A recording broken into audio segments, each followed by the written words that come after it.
Good afternoon all. तो आज हम लोग पढ़ेंगे अबाउट द ब्रिक बॉन्ड।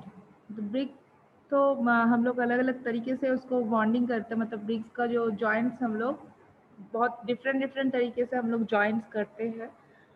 तो ब्रिक के ये अलग अलग डिफरेंट टाइप्स ऑफ जो जॉइंट्स रहता है इसको ब्रिक बॉन्ड बोला जाता है, और according to their types they are divided. Okay, तो आज हम लोग का जो टॉपिक है bond in brick work.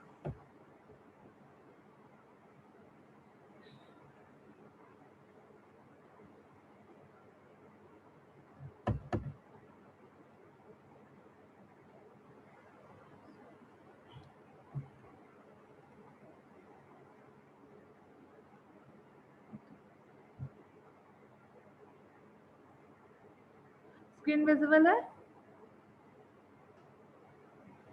Yes, ma'am.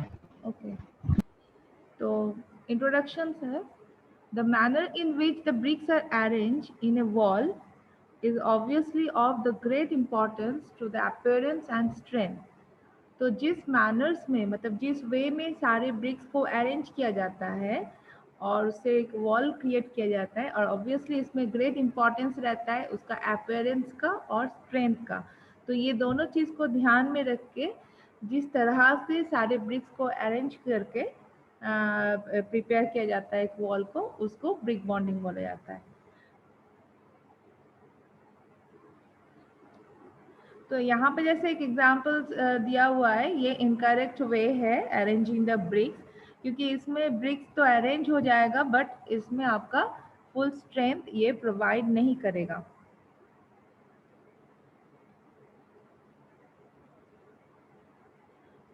Then the correct arrangement of the brick. In this picture you can show the correct arrangement of the bricks, showing the overlapping the bricks due to the insertion of a closer next to the corner brick, and this makes the wall act the homogeneous body. This process is overlapping is called the bonding.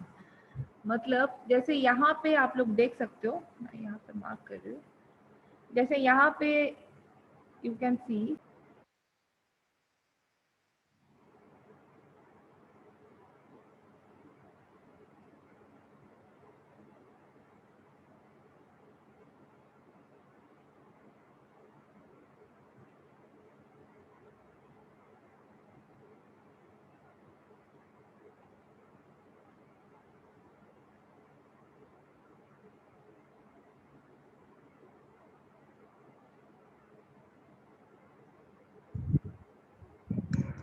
Good afternoon, ma'am.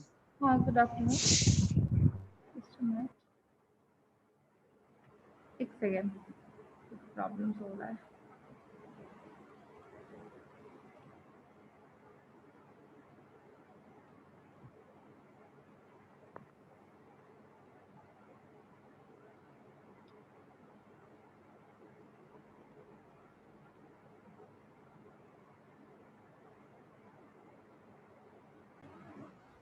Yes, ma'am.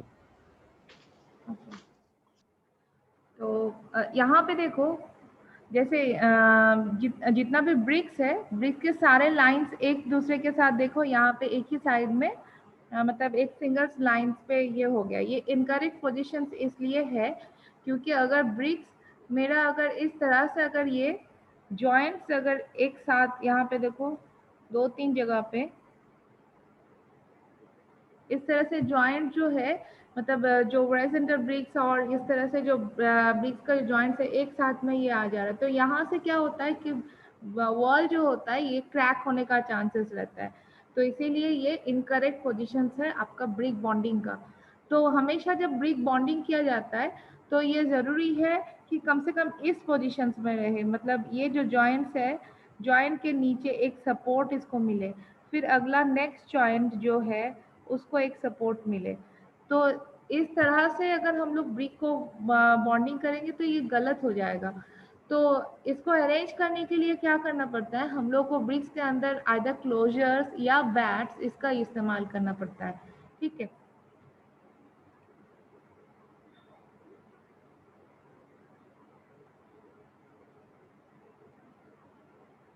तो यहाँ पे देखो correct position है BRICS का। क्यों?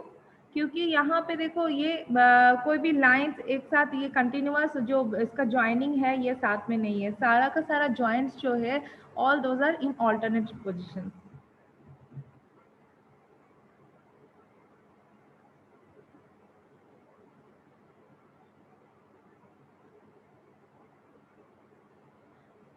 तो यहाँ पे क्या यूज किया गया है, यहाँ पे क्लोजर यूज किया गया है। तो क्या है closures, any idea about closures? कोई बोल सकता है क्लोजर्स क्या है?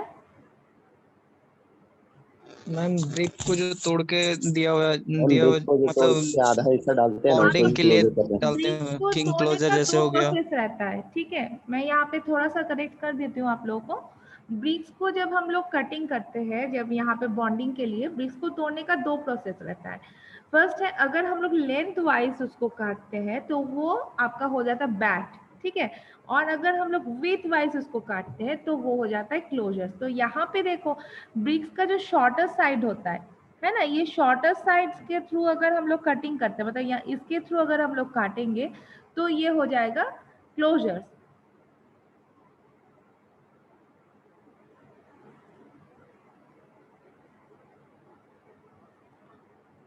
अगर कोई ब्रिक्स को आप लोग ये जो इसका लेंथ है, देखो एक ब्रिक्स है, इसका जो छोटा शॉर्टर साइड है इसके थ्रू अगर हम लोग कटिंग करते हैं इस तरह से, तो जो पीस निकल के आएगा ये आपका हो जाएगा क्लोजर, ठीक है। और जब हम लोग ये जो लेंथ है इसके अकॉर्डिंग अगर हम लोग पीस करते हैं, मतलब इस तरह से अगर काट देंगे, या जो भी साइज है वो हाफ बैट हो सकता है, क्वार्टर बैट हो सकता है, तो वहां पे जब उसका लेंथ वाइज हम लोग उसको कटिंग करेंगे तो वो हो जाएगा बैट, ठीक है, clear? Yes ma'am. Yes ma'am. Yes ma'am. तो अलग अलग क्लोज और बैट्स के बारे में आप लोग को जानकारी है ना, नेम्स सर शायद करवाए होंगे। Yes ma'am, king closer, queen हाँ, क्लोजर ये सब तो बताए वो थे। उसका मतलब एक एक पोजीशंस के हिसाब से किस तरह से कटिंग किया जाता है उसके हिसाब से उसका नेमिंग रहता है, ठीक है। नेक्स्ट,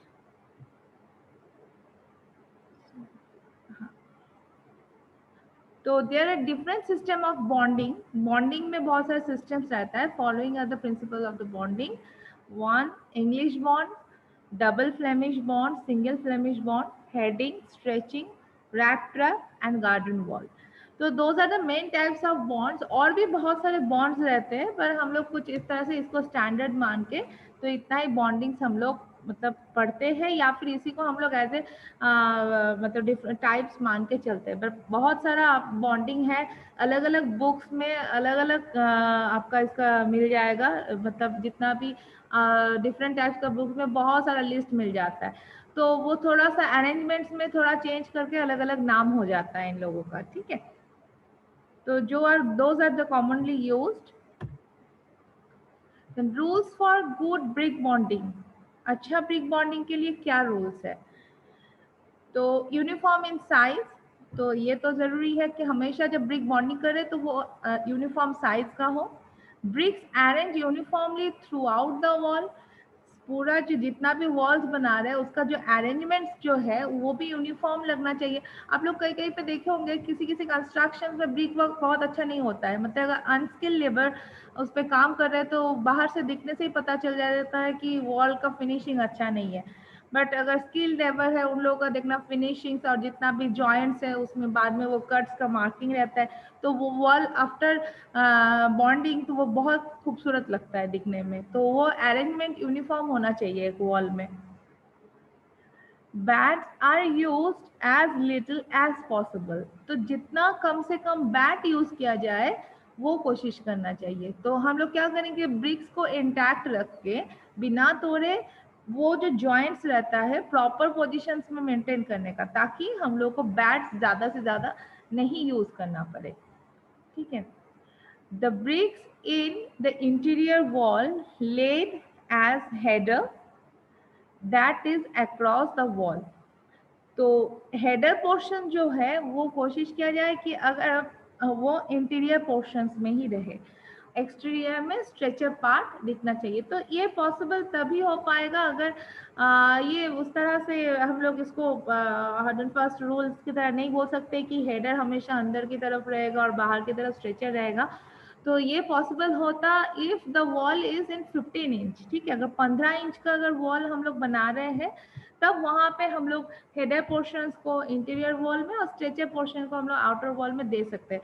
बट अभी हम लोगों का जो नॉर्मल आपका हमारा जो घर यूज होता है उसमें आपका आउटर वॉल 10 इंच रहता है। तो 10 इंच का वॉल में आपका हेडर स्ट्रेचर दोनों ही दिखेगा, मतलब वन लाइन पे आपका पूरा स्ट्रेचर दिखेगा, वन लाइन पे आपका हेडर दिखेगा ब्रिक्स का, ठीक है।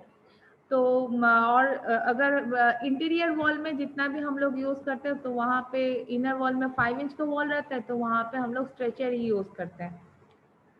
Next, the lap not more then 1 and 1/4 inch, ठीक है। ये मतलब बहुत ज्यादा मोर मैम देन इंटीरियर में हेडर्स को ही क्यों, हाँ बोलो। क्या रीजन है हाँ इंटीरियर बोलो। में हेडर्स क्यों दिखना चाहिए? इंटीरियर में हेडर्स इसलिए नहीं, स्ट्रेचर पोर्शन जो रहता है वो ब्रिक्स वर्क को दिखने में अच्छा लगता है, खूबसूरत लगता है, ठीक है। तो हेडर पोर्शन को बिल्डिंग के इंटीरियर में डालने से, इंटीरियर में हम लोग क्या करते हैं प्लास्टरिंग वर्क करते हैं, तो हेडर पोर्शन जो है वो प्लास्टरिंग से कवर हो जाएगा, ठीक है। तो हेडर पोर्शंस में आपका ज्यादा से ज्यादा जॉइंट दिखता है, मतलब जितना भी मोटर का जो जॉइंट, हेडर पोर्शन मतलब छोटा जो मतलब ब्रिक्स का जो शॉर्टर लेंथ है वो है हेडर, है ना। तो वहां पे क्या होगा, मैक्सिमम नंबर्स ऑफ जॉइंट वो हेडर पोर्शंस पे दिखाई देता है, बस स्ट्रेचर पोर्शन में कम दिखाई देता है। कुछ इस तरह से हम यहाँ पे हल्का सा वर्क करते हैं, रुको। जैसे देखो,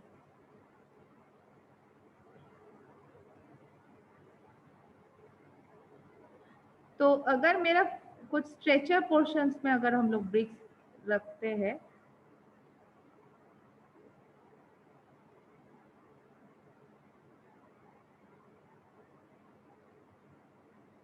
इस टाइप से ब्रिक्स दिखाई देता है।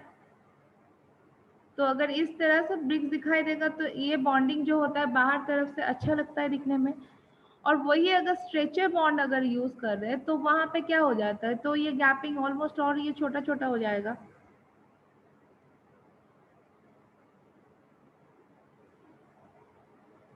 वो इस तरह से आ जाएगा हेड, सॉरी, उसमें मैक्सिमम नंबर्स ऑफ जॉइंट दिखेंगे।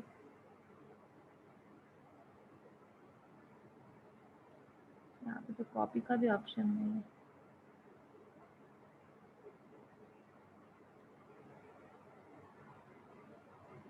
ठीक है, तो इसमें क्या हो जाएगा, मैक्सिमम नंबर ऑफ जॉइंट दिखा, मैं और नहीं बना रही हूँ, ठीक है। तो यहाँ पे क्या होगा, हेडर पोर्शन अगर दिखाई देगा तो मैक्सिमम नंबर्स ऑफ जॉइंट दिखेगा। बट ये पोर्शन में इस तरह से स्ट्रेचर में रहेगा तो ये दिखने में अच्छा लगता है ना। तो दैट्स वाई हम लोग कोशिश करते हैं जो अच्छा नहीं दिख रहा है उसको इंटीरियर में डालने का। Any question? No ma'am. Okay. और क्या, the lap not more than 2 और 1/4 इंचेस, तो दो से ज्यादा लैपिंग नहीं होना चाहिए, मतलब लैपिंग को मैक्सिमम अवॉइड किया जाए।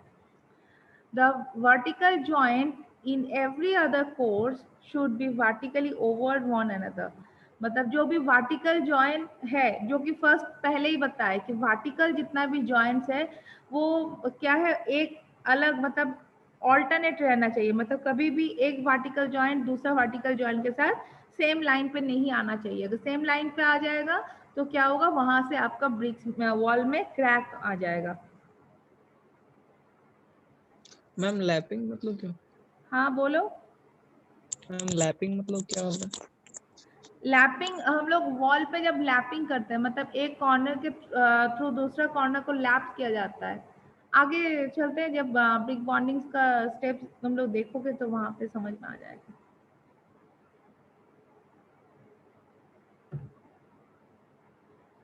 तो first one is the English bond. The facing of bricks are laid in alternate course of header and stretcher. तो इंग्लिश बॉन्ड में क्या रहता है, 1 लाइन्स ऑफ हेडर रहता है, 1 लाइन स्ट्रेचर रहता है।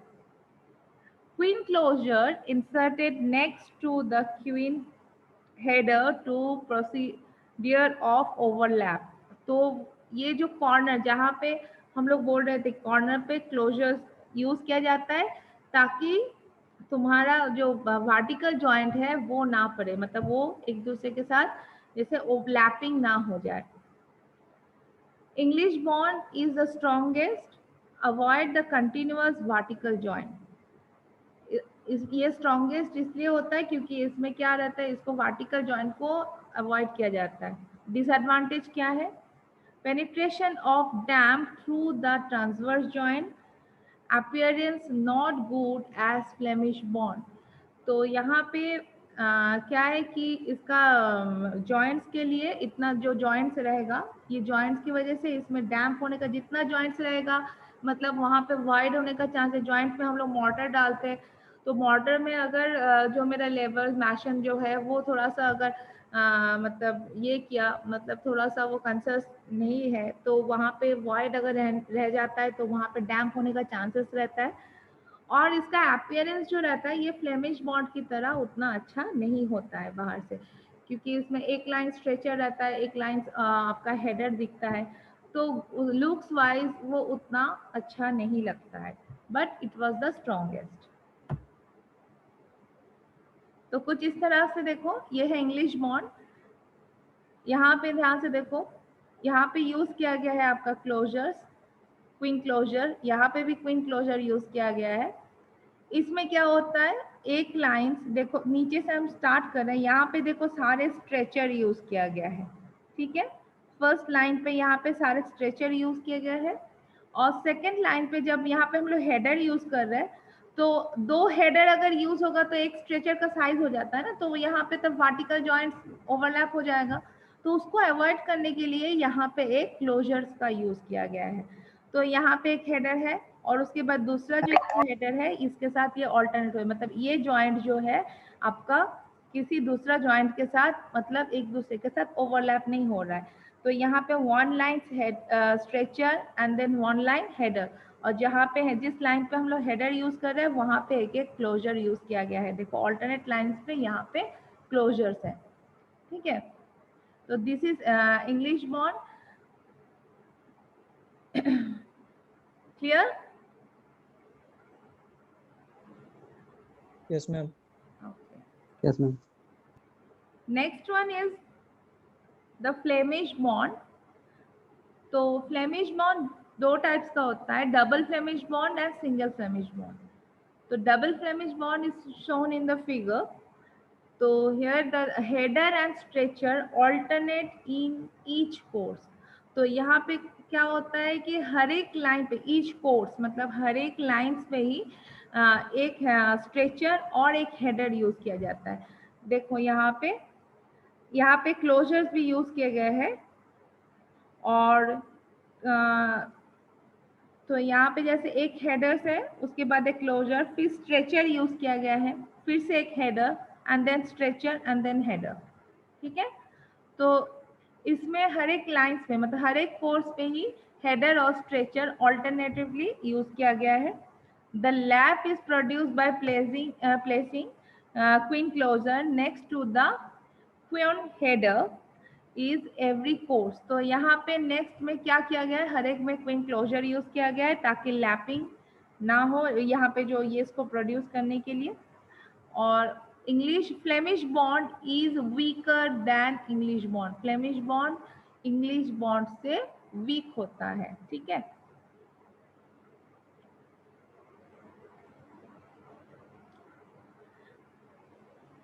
This is another Flemish bond. यहाँ पे जो फर्स्ट था this is double Flemish bond. यहाँ पे ये 15 इंच का वॉल है. यहाँ पे कैन सी कि यहाँ पे जो ये हेडर जो स्ट्रेचर साइड है इसमें करीब हम लोग 10 इंच इसको मान सकते हैं, और यहाँ पे हेडर्स कोर्स में तो ये 5 इंच. तो टोटल ये जो ये था डबल फ्लेमिश बॉन्ड में आपका ये 15 इंच का वॉल बनता है. And here the picture is single Flemish bond. यहाँ पे क्या होता है, यहाँ पे भी सेम ऑल्टरनेट कोर्स यूज किया गया है. देखो यहाँ पे दो स्ट्रेचर, उसके बाद एक हेडर, फिर यहाँ पे दो स्ट्रेचर मतलब इस तरह से 2 स्ट्रेचर और लंबाई में एक हेडर इस तरह से यूज किया गया है फ्लेमिश बॉन्ड में।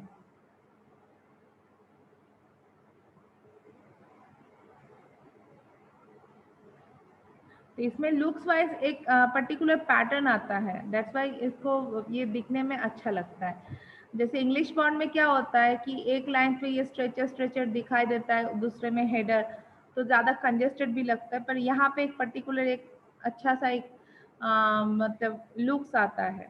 ये जॉइंट्स का भी एक ब्यूटी आता है, बट ये इंग्लिश बॉन्ड से वीक रहता है। अभी नॉर्मल सभी कंस्ट्रक्शंस में हम लोग इंग्लिश बॉन्ड ही ज़्यादा यूज़ करते हैं, फ्लेमिश बॉन्ड का उतना वास्ट यूजेस नहीं है। Now the single Flemish bond, the placement of double Flemish bond on the face of the wall, the rest of the wall built in English bond। तो यहाँ पे क्या होता है कि सिंगल फ्लेमिश बॉन्ड में आपका face placement of double Flemish bond, तो फेस ऑफ द वॉल, और बाकी जो पूरा वॉल रहता है सब इंग्लिश बॉन्ड में ये बनाया जाता है। Used for the walls requiring a good appearance and strain.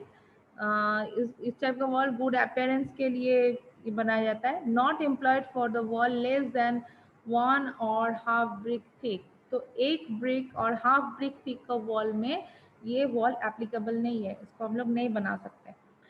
Advantages of Flemish bond, it is highly economical and work 1 brick is thickness are easier to produce a fair face of both slight Flemish than English bond। मतलब जो thickness का wall हम लोग बनाना चाहते हैं, अगर ज़्यादा चौड़ा थिकनेस का, तो कम नंबर्स ऑफ ब्रिक्स में हम लोग ज़्यादा मतलब चौड़ा जो वॉल है ज़्यादा थिकनेस का वॉल बना सकते हैं, इसीलिए ये इकोनॉमिकल है। The appearance of Flemish bond is more appealing to eye than the English bond। तो इसका जो appearance रहता है ये आंखों को ज़्यादा भाता है according with respect to the English bond। Next, heading or header bond। तो heading and or header bond is laid on header। Header means sides में यूज होता है नॉर्मल पेवमेंट वॉक या रोड साइड वॉक के लिए, या फिर garden में जो हम लोग वो मतलब रोड वे क्रिएट करते हैं वहाँ पे हम लोग यूज करते हैं। तो हेडिंग और header bonds laid as header used for round और क्विक स्वीप। राउंडेड पोर्शंस के लिए ज़्यादा यूज होता है।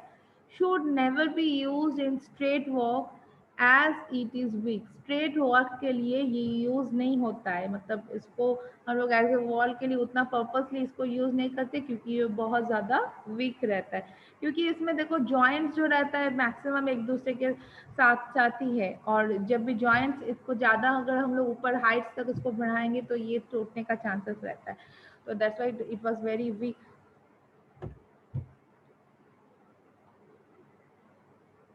नेक्स्ट इज स्ट्रेचिंग और stretcher bond.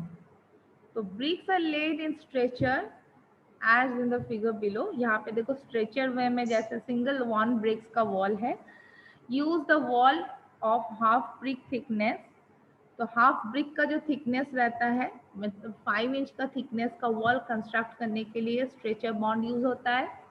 Due to it constant occurrence of it last position it is called the chimney bond. तो क्योंकि इसको मतलब due to constant occurrence of the last position, इसको लास्ट पोजीशंस में हम लोग यूज करते तो इसका नाम चिमनी बॉन्ड है। Now the garden wall, it is used for 9-inch wall, and 9-inch, that means with mortar it becomes to be 10-inch, used when the fair faces is required both side। जहाँ पे दोनों side में अच्छा faces चाहिए। Garden में क्या होता है, all the are wall for beautification, मतलब गार्डन जो रहता है पूरा एक्सपोज रहता है, बाहर तरफ रहता है, और इसमें आउटर वॉल और इनर वॉल ऐसा कुछ ये नहीं रहता है, बोथ दोनों ही आउटर ही है, मतलब दोनों ही एक्सटीरियर में फेसेस है। तो यहाँ पे बोथ साइड में सेम फेसेस मतलब फेयर फेसेस, अच्छा दिखने वाला फेस चाहिए वॉल का, तो वहाँ पे हम लोग गार्डन वॉल यूज करते हैं। यहाँ पे आप लोग देखो, यहाँ पे बोथ साइड में ही जैसे एक लाइन पे स्ट्रेचर यूज किया गया है, यहाँ पे देखो स्ट्रेचर और क्लोजर्स। तो ताकि जो लुक्स वाइज बोथ साइड में अच्छा फिनिशिंग इसका आए।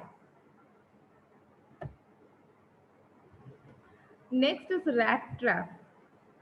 तो रैट ट्रैप ये तो बहुत ही इकोनॉमिकल एक ये है, आप लोग बोल सकते हो मतलब जहाँ पे बहुत ही आपको इकोनॉमिकल प्रॉब्लम है और आपको चौड़ा वॉल बनाना है, तो वहाँ पे रैट ट्रैप का वॉल अभी इसका यूजेस दिखाई उतना नहीं देता है। It is made by placing the brick one there having a cavity of 4 inch. तो यहाँ पे बीच में क्या है, खाली छोड़ा जाता है। तो ब्रिक्स को हम लोग ऐसा सीधा खड़ा कर देते हैं और जो उसका 4 इंच का जो थिकनेस रहता है, बस वो थिकनेस से क्या होता है, उसका हाइट बढ़ जाता है, मतलब ब्रिक्स का वो जो हाइट भी बढ़ जाता है। और उसको थिकनेस मेंटेन करने के लिए हम लोग क्या करते हैं, उसको इस तरह से ये करते हैं कि अंदर एक वॉइड क्रिएट होता है।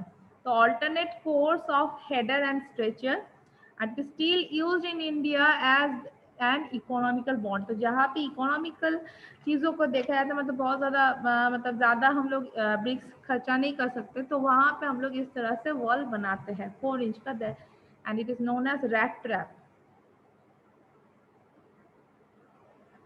तो एडवांटेजेस क्या है, तो advantages of rat trap can make the wall one brick thickness with fewer bricks than solid bond। तो बहुत ही कम ब्रिक से, मतलब सॉलिड बॉन्ड में क्या होता है कि आप लोग को ज़्यादा ब्रिक्स का ज़रूरत है, तो बहुत ही कम ब्रिक्स में यहाँ पे उस थिकनेस का 1 ब्रिक थिकनेस का वो वॉल जो है आपको मिल जाता है।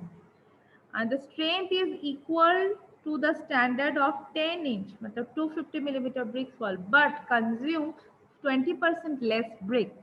इसमें आपको 10 इंच वॉल का जो स्ट्रेंथ है वही मिलता है, बट ये 20% ब्रिक्स जो है कम कंज्यूम करता है। Cost saving on material is 26% is compare to the traditional 10 inch bricks wall. Cost saving भी होता है, ऑब्वियसली ब्रिक्स कम लगेंगे तो कॉस्ट सेविंग भी होगा। Maintain the thermal comfort inside the building due to the air medium. और क्योंकि यहाँ पे एक बीच में जैसे कैविटी का एक ट्रैप ये किया गया है और उसमें क्या होता है, एयर रहता है, तो एयर रहेगा तो एक थर्मल इंसुलेशन का भी वो काम करेगा और वो बिल्डिंग आपका गर्म नहीं होगा। तो अभी इसी चीज को ध्यान में रख के भी वो ब्लॉक्स जो रहता है, हॉलो ब्रिक्स जो अभी इन दिनों जो बिल्डिंग में यूज होता है, हॉलो ब्रिक्स का जो क्यूब, जो लास्ट क्लास में हम लोग भी डिस्कस कर रहे थे कि वहाँ पे क्या होता है कि एक थर्मल इंसुलेशन का वो कंफर्टनेस देता है, बिल्डिंग ठंडा रहता है। तो यहाँ पे जो ये रैट ट्रैप बॉन्ड है ब्रिक्स के जरिए, तो यहाँ पे वो कंफर्ट भी आपका बिल्डिंग को ये देता है। यहाँ पे क्योंकि एक एयर मीडियम रहता है, दैट्स वाई एक thermal comfort inside the building, घर के अंदर एक ठंडापन उसके चलते रहता है। तो bricks align on both side, plastering not required. तो यहाँ पे आप ब्रिक्स को अलाइन, क्योंकि वो फेस जो उसका स्ट्रेट रहता है, फोक उसमें उतना दिखाई नहीं देता है, तो इसके लिए वहाँ पे प्लास्टरिंग, मतलब अगर इकोनॉमिकल पर्पस है तो ऑब्वियसली शायद प्लस मतलब वहाँ पे प्लास्टरिंग का यूज़ कर सकते हैं, अदरवाइज प्लास्टरिंग भी आप लोग यूज़ कर सकते हैं, not necessary. It is quite strong as building constructed about 40 years ago still does not show any sign of distress। तो ऐसा मतलब देखा गया है कि मतलब ये कंस्ट्रक्ट होने के बाद 40 साल तक उसमें कुछ भी प्रॉब्लम्स होने का चांसेस या ये उसका साइन दिखाई नहीं देता है। This is the rat trap bond.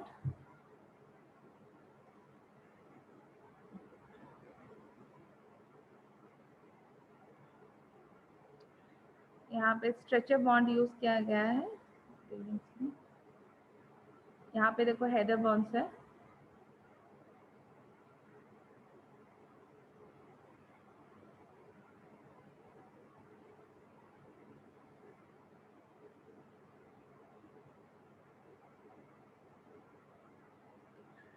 इस टाइप का भी आप लोग कभी कभी किसी जगह पे देखे होंगे। यहाँ पे shoulder let the end face parallel, vertically इसको ये प्लेस किया जाता है ब्रिक्स को, तो पूरा हाइट को मेंटेन करने के लिए। और ये row back late to the face the and visible, एक वॉल को जैसे ये बाउंड्री वॉल पे दिया गया है और एंड इसका वॉल का अच्छा दिखाई दे, तो यहाँ पे इसलिए इसको वर्टिकली प्लेस किया गया है। तो ये अलग अलग फॉर ब्यूटिफिकेशन इस तरह से भी ब्रिक बॉन्ड किया जाता है।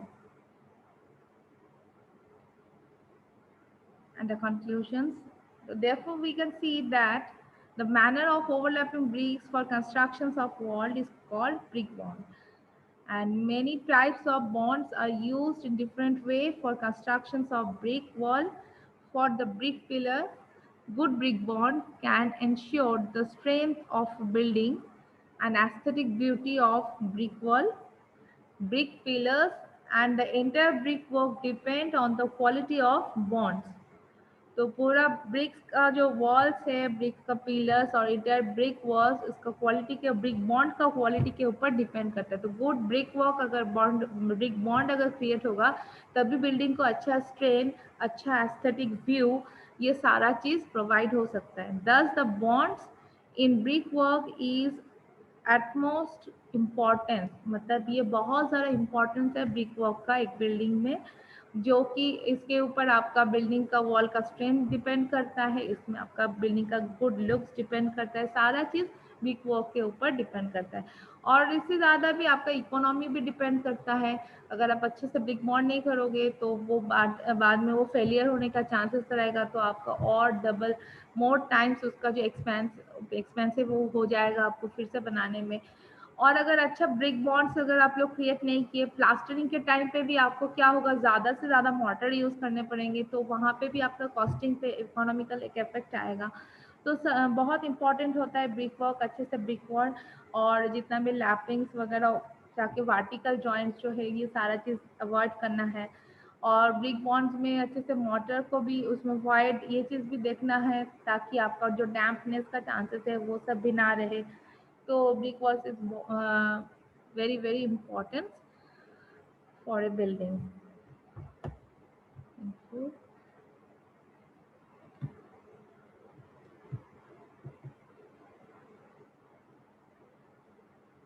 Okay. तो अभी ये ब्रिक्स बॉन्ड के बारे में अभी आप लोगों को बताया गया है, तो एक वीडियो तो मैं दिखाने वाली थी, अभी 4 मिनट्स टाइम है।